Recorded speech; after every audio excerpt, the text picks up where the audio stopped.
किंवा त्यांच्या सरकारला ते येतील ताबडतोब नसेल गरज तर ही लपाछपी पुढच्या वेळात ते वाटतं तसं एवढं सोपं नसतं.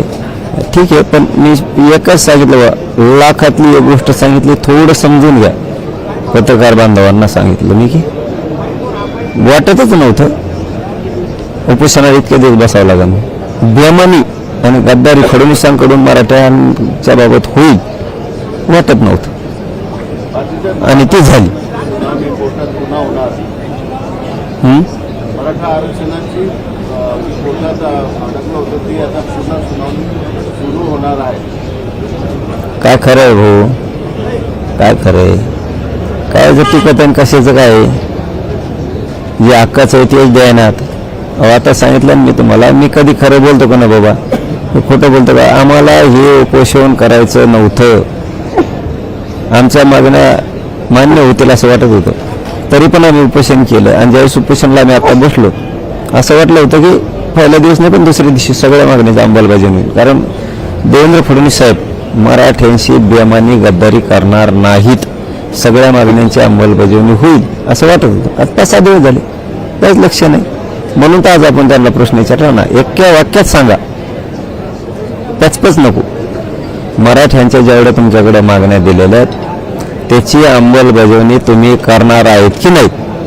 नाही बी नाही ना हा बी नाही सांगितलं याचा अर्थ ते गप बसलेत, त्यांनी चिप्पी मारली. याचाच अर्थ असा आहे की मराठ्यांचा किती द्वेष आहे, त्यांना किती आकर्ष आहे, किती वाटोळं करायचं आहे आणि या मराठ्यासमोर येणं गरजेचं होतं. मी पहिल्याच दिवस सांगितलं होतं दूध का दूध पाणी का पाणी होऊ द्या मराठ्यासमोर, की परत मला म्हणते त्याला लय बोलतो म्हणून फडणवीसला. मी का बोलतो?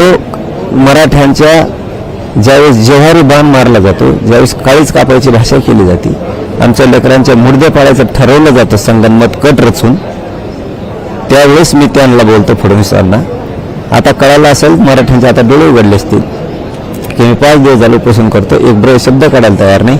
मग किती राग आहे मराठ्यांविषयी त्यांच्या मनात, किती द्वेष आहे, किती सूड भावना आहे, किती सूड उगवण्याची त्यांची षड्यंत्रकारी भूमिका आहे, हे आता न बोलल्यामुळं फडणवीस तुमच्या आता जनतेच्या लक्षात आलं असेल. तरी मी आणखीन फडणवीस साहेबांना काही बोललेलं नाही आणि बोलणार सुद्धा नाही. कारण माझ्या तोंडातून शब्द गेलता की मी या आंदोलनाच्या काळात एक शब्द सुद्धा बोलणार नाही, फक्त उघडं पडू द्या कोण चुकीचं आहे, फडणवीस किती मराठ्यांविषयी आहे हे उघडं होऊ द्या. आणि आता मला वाटतं जवळपास आता 1000% सत्य उघड पडले. गोरगरीब फक्त मतापुरता लागतो, सत्यापुरता लागतो, आता घेणं देणं नाही, गप्प बसल्या प्रचार करतं इकडं तिकडं, त्याचा अर्थ ते.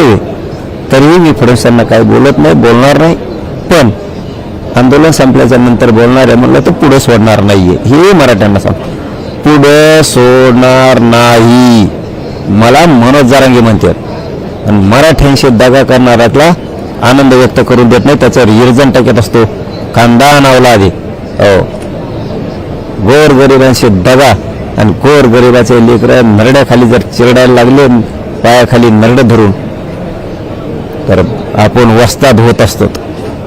पुढचं बोलत नाही, पुढची भूमिका आम्ही आमचं नंतर आता जाहीर करू. पण पुन्हा तेच सांगतो की फडणवीस साहेब तुमच्याकडून मराठ्याशी गद्दारी बेमानी होईल असं मला स्वप्नात वाटलं नव्हतं.